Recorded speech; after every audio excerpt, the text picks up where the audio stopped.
শেখ হাসিনার জন্য মহাদরদ উথলে পড়ছে ভারতে। সবশেষে শত শত লোককে হত্যা করে পালানো মানুষটিকে ভারত বলছে বন্ধু। তবে বিস্ময়ের শেষ নেই সেখানেই। ঘটনার ঘনঘটা গড়িয়েছে আরও বহুদূর। ভারতের কংগ্রেসের শুদ্ধ নেতা হিসেবে পরিচিত শশী থারুর মানবতার বহু বিষয়ে কলামের পর কলাম লিখে যিনি বিশ্ব গণমাধ্যম কাঁপান, তার অবস্থাও অনেকটা কট্টরপন্থী নরেন্দ্র মোদীর মতো। হাসিনার বেলায় তার মানবতার বাণীও চুপসে যাওয়া বেলুনের মতো। ভারতের সিনিয়র এই কংগ্রেস নেতা ও লোকসভা সদস্য বলেছেন, বাংলাদেশের ক্ষমতাচ্যুত প্রধানমন্ত্রী শেখ হাসিনাকে ভারতে থাকার সুযোগ দেয়া মানবিক দৃষ্টিকোণ থেকে সঠিক সিদ্ধান্ত।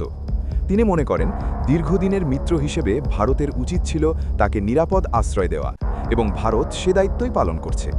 তিরুবনন্তপুরমের সাংবাদিকদের সাথে আলাপকালে এই মন্তব্য করেন থারুর।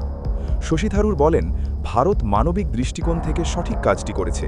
যিনি বহু বছর ভারতের ঘনিষ্ঠ বন্ধু ছিলেন, তাকে জোর করে ফেরত পাঠানো উচিত নয়। সরকার এই পরিস্থিতিতে যথেষ্ট ধৈর্য ও সংবেদনশীলতা দেখাচ্ছে। তিনি আরও বলেন, শেখ হাসিনাকে ফেরত পাঠানো বা প্রত্যর্পণ করার বিষয়টি রাজনৈতিক আবেগ দিয়ে নয়, বরং আইনি কাঠামো ও আন্তর্জাতিক চুক্তির আলোকে বিচার করতে হবে। ভারত ও বাংলাদেশের মধ্যে বিদ্যমান প্রত্যর্পণ চুক্তির প্রসঙ্গ টেনে কংগ্রেস নেতা জানান, এই ধরনের সিদ্ধান্ত খুব সহজ নয়। এতে বিভিন্ন ধারা, ব্যতিক্রম এবং আন্তর্জাতিক আইনি বাধ্যবাধকতা রয়েছে। খুব কম মানুষই আসলে এসব আইনি জটিলতা ও চুক্তির শর্তগুলো পুরোপুরি বোঝেন। তাই আমি মনে করি, এই বিষয়ে বিস্তারিত বিবেচনার দায়িত্ব সরকারের ওপরই ছেড়ে দেওয়া উচিত। আসন্ন নির্বাচনের আগে ভোটারদের নিরাপত্তা নিশ্চিত করা বাংলাদেশের অন্তর্বর্তী সরকারের দায়িত্ব বলে মনে করেন শশী থারুর। তিনি বলেন, 2 মাসেরও কম সময়ের মধ্যে নির্বাচন হতে যাচ্ছে, কিন্তু এই সহিংস পরিবেশে ভীতি ও আতঙ্কের মধ্যে মানুষ কিভাবে ভোট দিতে যাবে? ভোটারদের নিরাপত্তা নিশ্চিত না করে কোনো নির্বাচনই নির্ভরযোগ্য হতে পারে না। ভারতে সাম্প্রতিক প্রতিবাদ প্রসঙ্গে আবার সুবোধ শশীর মন্তব্য শান্তিপূর্ণ। বাংলাদেশের হাইকমিশনের সামনে চালানো তাণ্ডবেও মোদিভক্ত এই কংগ্রেস নেতা শান্তি খুঁজে পাচ্ছেন। শশী বলেন, ভারতের মানুষ শান্তিপূর্ণভাবে প্রতিবাদ জানিয়েছে। ভারতে মানুষ গণতান্ত্রিক অধিকারের অংশ হিসেবে প্রতিবাদ করেছে, কিন্তু কোথাও সহিংসতা ঘটেনি, কোনো ধরনের লাঞ্ছনা বা আক্রমণ হয়নি।